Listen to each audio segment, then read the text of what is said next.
एक बार एक लड़के ने अपने फादर से पूछा कि पापा, ये वैल्यू क्या होता है? हम कैसे जानेंगे कि मेरा वैल्यू क्या है? कहाँ पे सबसे ज़्यादा वैल्यू मिलता है? उसके फादर ने कुछ कहा नहीं, बस उसने अपने बेटे को एक सामान्य पत्थर दिया और बोला कि तुम इस पत्थर को ले जा करके मार्केट में रखना, और अगर कोई व्यक्ति तुमसे इस पत्थर को खरीदने के लिए अगर इसकी मूल्य को पूछता है तो तुम केवल 2 उंगली दिखाना। वो लड़का ऐसा ही करता है। वो अपने घर के पास वाले मार्केट में जाता है, वहाँ पे वो पत्थर लेकर के और बैठ जाता है। तो कुछ देर के बाद एक बूढ़ा व्यक्ति आता है और पूछता है कि इस पत्थर का कितना मूल्य है। तो वो लड़का 2 उंगली दिखाता है। तो वो व्यक्ति बोलता है 200 रुपया। अच्छा ठीक है, ये पत्थर मुझे दे दो।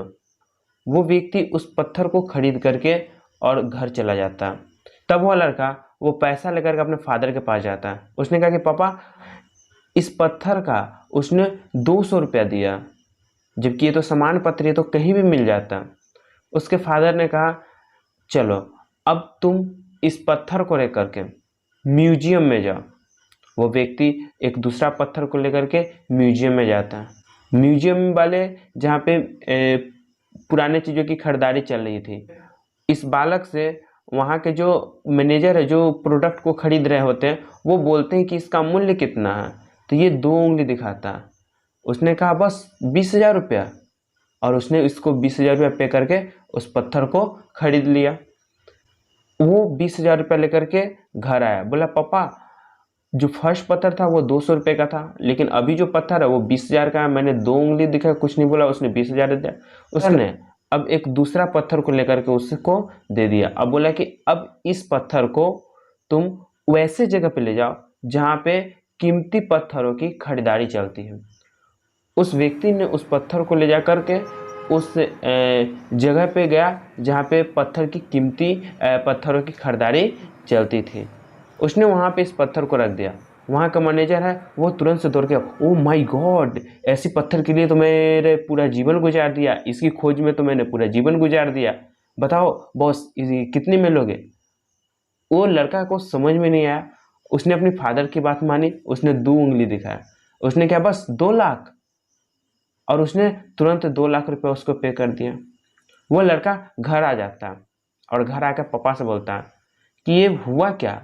वही पत्थर को मैंने मार्केट में ले गया तो 200, वही पत्थर को मैंने म्यूजियम में ले गया तो 20,000, वही पत्थर को मैंने वैसे जगह पे ले गया जहाँ पर इसकी खरीदारी चलती है तो वहाँ पे 2 लाख रुपया। आखिर ये हो क्या रहा है? उसके फादर ने कहा कि हुआ कुछ नहीं है, बस किसका कितना वैल्यू कहाँ पे है ये तुमको पता चल गया होगा। एक सामान्य पत्थर है जिसका मार्केट में वैल्यू क्या है, जो मार्केट से पहले जहाँ पे पड़ा था वहाँ पे उसकी वैल्यू क्या है, मार्केट में जाने के बाद उसकी वैल्यू क्या है, म्यूजियम में जाने की उसकी वैल्यू क्या है, और फाइनली पत्थर की खरीदारी होती है वहाँ पे जाने के बाद उसकी वैल्यू क्या है। हम लोग बहुत ही सामान्य तरीका से अपने जीवन को यापन करते हैं, लेकिन सबसे गजब की बात तो तब लगती है जब हम उस जगह को चुन लेते हैं जहाँ पे हमारी कोई इज्जत नहीं रहती, जहाँ पे हमारी कोई वैल्यू रहती नहीं है।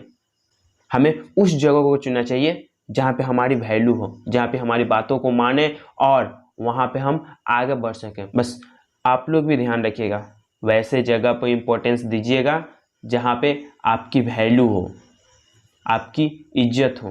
देखिए, आम तौर पे अगर कहें तो कोई भी व्यक्ति आपके बॉडी को केवल अपने काम के लिए यूज करेगा। आप लड़का हो लड़की हो, मैटर नहीं करते, स्टूडेंट हो बड़े हो छोटे हो, बस ये बात को याद रखिए कि कोई भी व्यक्ति अगर आपसे काम करवा रहा है तो केवल अपने मतलब के लिए, आपकी ऑब्जेक्ट की तरह आपको यूज कर रहा, जिससे कि आपकी काम को ख़त्म हो गया वो भी फेंक देगा। बहुत कम लोग ही ऐसे बच जाते हैं जो आपकी कदर करते हैं, और जो आपकी कदर करते हैं आपकी भी दायित्व होती है कि आप भी उसका कदर करें, क्योंकि वो आपके वैल्यू को समझते हैं।